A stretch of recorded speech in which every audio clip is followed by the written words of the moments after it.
With the story that shocked us out of the weekend and right into Monday. Pope Benedict XVI resigning. U.S. Catholics, about 70 million of them, have never had to deal with this. The last time a pope resigned, 1415.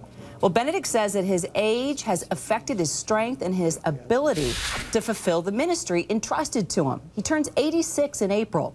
And a Vatican spokesperson says that the Pope has the right, even the duty, to resign if he feels he needs to. Dr. Anthea Butler is a religion professor at the University of Pennsylvania, also a practicing Catholic. So, Doctor, what does this mean for Catholic families now?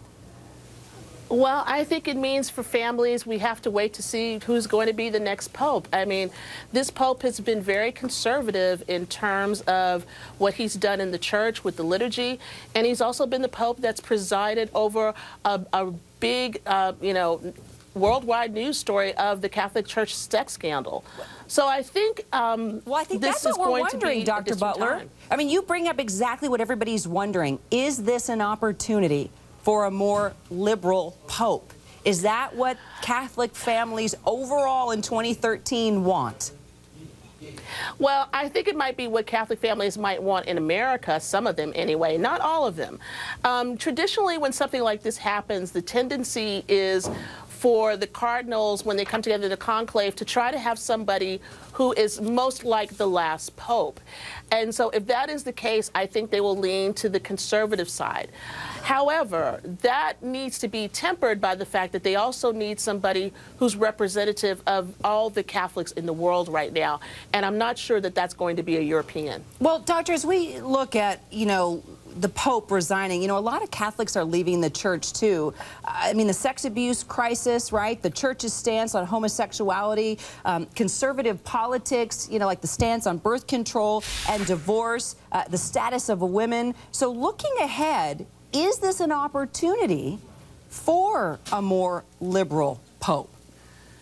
I think it is an opportunity for a more liberal pope. Whether or not they will do that is the question. I mean, personally, I would think that this is an excellent time to try to get a pope who is a little bit more in touch with the world and more in touch with the challenges that today's families really do have.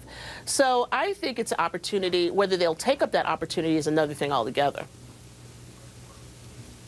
So, Dr. Butler, stay with me for a second here. I want to bring our other panelists. As you know, every day Sure. we have a number of guests that join us. And today, a bit of a unique guest here in town, Jason Castro. You probably know him from his appearance on Season 7 of American Idol. We're going to talk Grammys with you too, Jason. But also, cool, you're a man of faith. You're a Christian singer. Ryan is also with us. Ryan Stewart, you know him. He's a big radio personality here in Atlanta and a dad. He joins us also every week. But Jason, let me ask you, as someone who sings Christian music, I mean, your life is all about faith and in music.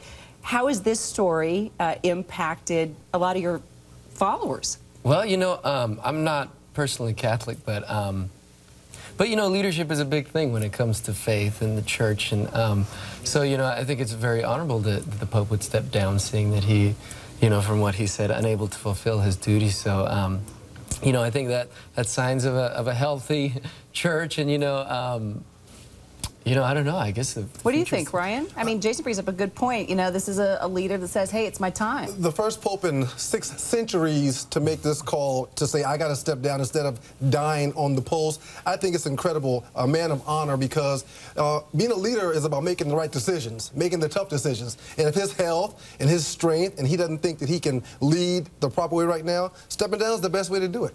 Ryan, Jason, Dr. Butler, thanks so much. We're talking a lot about Pope Benedict. He's set to leave at the end of the month. The Vatican saying it's hoping to have a new pope by Easter. Now, some odds makers think that this man, Cardinal Peter Turkson of Ghana, is actually the favorite. We'll be following the story.